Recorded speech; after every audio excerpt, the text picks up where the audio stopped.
we're going to have a really short piece from James, the body fix coach, something that'll help your well-being. But remember, it's advisable to speak to your doctor before you start any significant exercise regime. Enjoy. Hello my little chickens. Do you remember in the last series we did a session with James Bacon, health and fitness and mobility coach, and you guys seemed to really enjoy that one. And we got interrupted by sheep that time as well, if I remember rightly. So we're out in the country. We're actually in a converted dairy shed that's now a gym in the Staffordshire countryside near Burton-on-Trent. James, come and join me, mate. You asked us for some more stretching, mobility, strength, core exercises that you can do on and around the farm. Isn't that right, James? Absolutely. So what we're going to be showing you today is some nice simple exercises that we can implement into our daily working life to make things a lot easier for yourselves. And I'll try and explain what he's doing so that if you're listening to this rather than watching it, you can still take part as well. So we're going to do a little sort of 5-minute section on each of the 12 podcasts, and so that you can on a regular basis start building your stretching mobility repertoire so that you get a stronger core and get injured less. Sort out your back and your knees a bit, eh? That'll be good. Yeah, absolutely. See you in a bit. Alright, so what I thought we'd do on this first podcast, a little snippet, we're going to have a look at manual handling training. So you may experience throughout the day that your back starts to hurt quite a lot, and when you get over at night time you're just finding it difficult to sleep. Alright, so what they teach you on manual handling training, if you've ever been on one, is to lift with the legs and not the back, right? But for some people that is actually quite hard because we have lots of different muscles that may not be working correctly. So I'm going to show you a few different exercises. I'm first going to apply it to an exercise in what we do in the gym called the deadlift, and then I'll show you some variations. We've got a keg with us today and a sandbag as well, so you can apply this technique to those, whatever you're lifting throughout the day. Okay, so what we find most of the time when we're lifting, we tend to use the back muscles to pick things up. So I'll show you this from a side angle and what it's not supposed to look like to start with. So James has got a bar with about 5 kilos of weight on. The bar probably weighs a bit by itself, I'd imagine. 15. About 15. So you can tell he's lifting about 20 kilos. By his standards, not a lot. But that's kind of the kind of weight a big sack of grain would be, or something like that. So let's try and describe what he's doing. So this is how not to lift to start with. So you tend to find, as you get, especially as you get on throughout the day as well, you're very tired and you start to lift with other parts of your body that you're not supposed to be lifting with. So I'll give a quick demonstration. David can just guide through it as we're going. So he's just sort of bending over. His knees are slightly bent and he's trying to lift but almost up and over his knees. So that's not how to lift, okay? So as you notice, what I'm doing, I'm just grabbing onto something and I'm pushing through my back to lift it up. So you can imagine the amount of force we put on the back throughout that each day. Eventually it's going to lead to back pain, right? So whenever we lift with something, or lift something up, think of it as a push away from the floor. So we're pushing the floor away, okay? Whether that's on a hay bale, a beer barrel, or whatever you're lifting throughout the day, take a nice comfortable hold.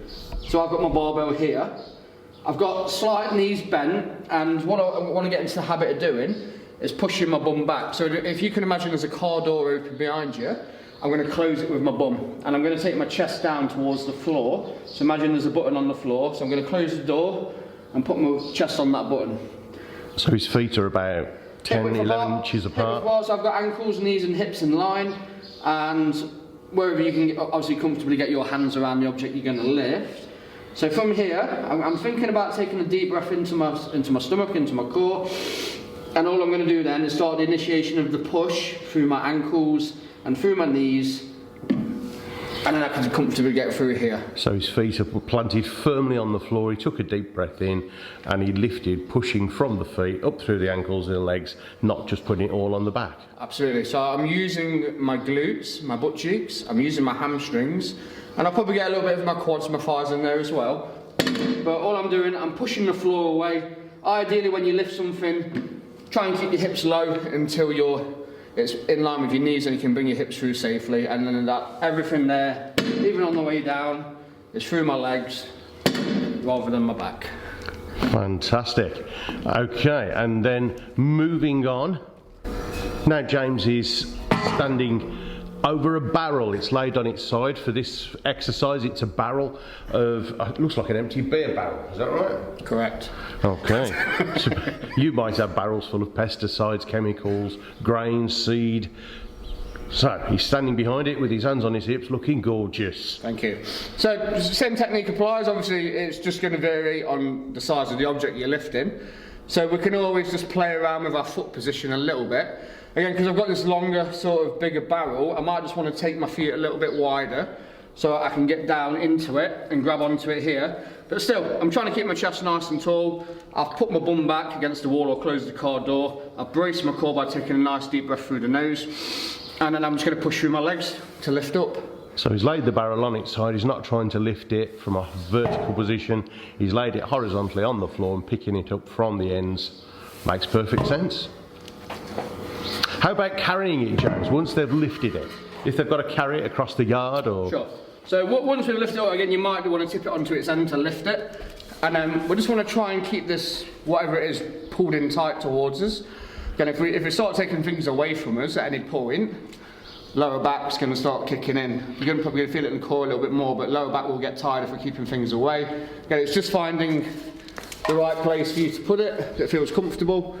Core nice and tight the whole time, and just try and keep everything stacked up so my chest is on top of my hips and my hips are on top of my ankles. And as long as it's safe, therefore, is it actually true that the higher you get the weight, the safer it is for you to carry? It can be. The most difficult thing for anybody to do is put something above the head. Yeah. Because I've got a lot of different stabilisers throughout the body which have got to work. So I saw you pulled it in close to your stomach and chest, Yep. held it there, but also then if that's too much of a hassle, you could put it up on your shoulder. Get it up on the shoulder as long as it feels comfortable for you. Oh, wonderful. So that's the barrel. And then finally, we have... Here's what you could have won. A big sack. You might have sacks of grains, seed, sand, cement. Yeah, it's just thinking about obviously that object and how you've got to lift it. Again, I'm trying to avoid lifting with my back and pulling through my back. I'm always pushing away from the floor. So again, this one's a 30 kilo sandbag. So I'm going to take my legs a little bit wider. I'm going to think about keeping my chest up. This time, rather than hinging out, I'm just going to think about coming down and lowering myself between my legs until I can get a comfortable grip. So I'm going to get my hands underneath, tipping the bag a little bit. Keep my chest up nice and tall. I've got that deep brace in my core, and I'm just going to push through the floor again. Once I got it to here, I can bring it up safely, nice and tight, and take it away. Yeah. And that, my little chicken, sees how to be a bit safer lifting things on your farm. Paul, we've had a lot of our guests and farmers talk to us about change, and it's, I mean, for millennia it's been a difficult subject for people to deal with and cope with. Why do you think that is? Why do people fear change? Well, there's a phrase, first of all, that says the only human being that does like change is a baby in a dirty nappy. Other than that, none of us like change. And the main reason is because it's uncomfortable. It often will be challenging habits. It can be challenging our security, our sense of control, because I know what I'm doing. Change almost challenges every aspect of our being. We like consistency, although we have, some of us, like to take adventures and do different things. For most of us, we like the safety and security of knowing what's expected of us and doing what we always do. That's the first thing. It almost goes against our human instinct. There's probably a bit of fear response in there as well, in terms of if I do something I'm not certain about, or I do something that's more risky, is that going to invoke that flight or Fight or flight? Yeah, response. So I think it's almost inherently anti us as a human being. We crave that safety and security of knowing what's expected of us. So that's really why we dislike change of any description. Even, I mean, with this being recorded in June 2024, we've got the UK election going on, and a lot of that debate is about change. Do we want this? Do we want that? Do we want the certainty of what we've already got? Do we want the uncertainty of what we might have? That's why really change is something that we all find quite difficult to tackle. Now, you hit on two things there. You talked about it challenges our sense of security, and it challenges our, what was the other word you said? Control. Control. Now, those are two of the big three reasons that cause us stress. We desire more or fear a lack of control. We desire more or fear a lack of security. And we desire more or fear a lack of acceptance or approval. And any one of those three things, if we desire more or fear a lack of them, can cause stress. In fact, some of the people I've interviewed for my research suggest that all of our problems, all of our anxiety, stresses and angst are because we desire more or fear a lack of one or two or those three things.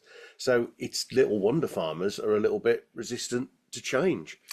Absolutely, yeah, and I think change is everywhere, every single day, from going down a different route on the motorway because the sat nav's told you to go somewhere you're unfamiliar with. Yeah, it's constant. It's thrown at us every second of the day. Am I having the same breakfast this morning? You know, oh gosh, the milk's gone off. What do I do now? We're dealing with change at a rapid rate every single day, and then we wonder why, when on a farm we want to implement a change of process, or it might even be just a change of supplier, a different brand of feed arrives, and everyone goes, oh, that's a bit different. It's the fear of difference. Yeah. And actually, as a man who loves paradoxes, often it's difference that's our strength, not our weakness, if we think about that in terms of our team. True. If we're all the same. So change is what drives difference, but we can be scared of that. So I think, you know, it's a fascinating subject that we can unpick maybe this season as to how do we deal with that? How do we deal with both the internal, the thing you were just saying about the lack of or desire for more of, yeah, those how does it affect us, our own flight or fight response? But then how do we get our team to change with us? It's a massive subject. Now, you talk about that. There's so much fear, and if we drill it down, most people fear failure. Mm-hmm. They don't want change because they don't want to fail. Mm-hmm. Because it means they're out of control, they're not feel secure, and they'd probably get peers ridicule them or family laugh at them. So it's little wonder we resist change, but that fear of failure can be overcome. I'm interested in your take on this.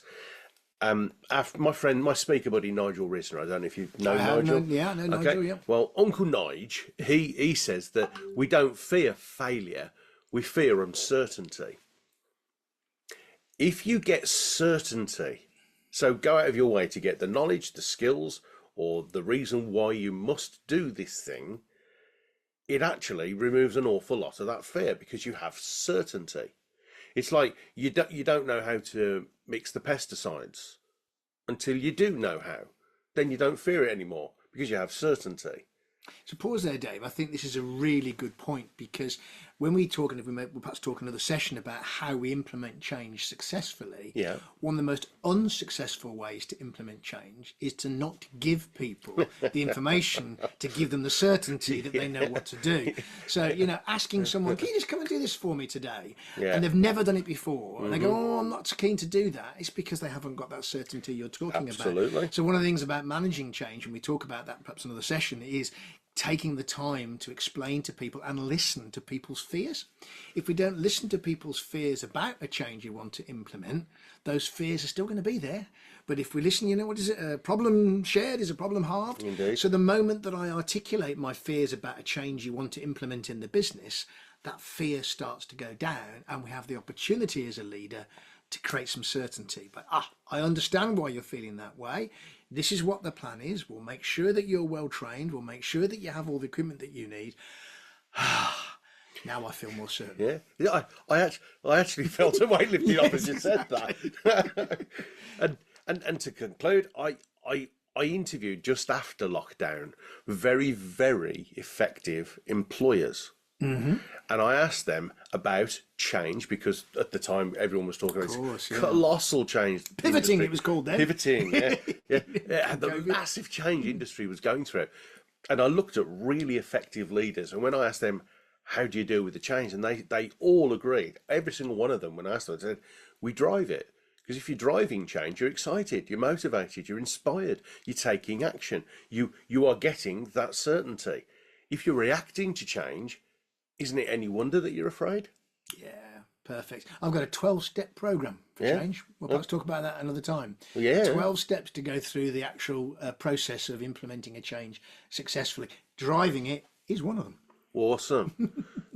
Awesome. Okay. Well, I hope that was Come back to useful this, to you. yeah. And ask yourself today, what can you drive in terms of the change that's needed on your farm? See you soon. See you soon.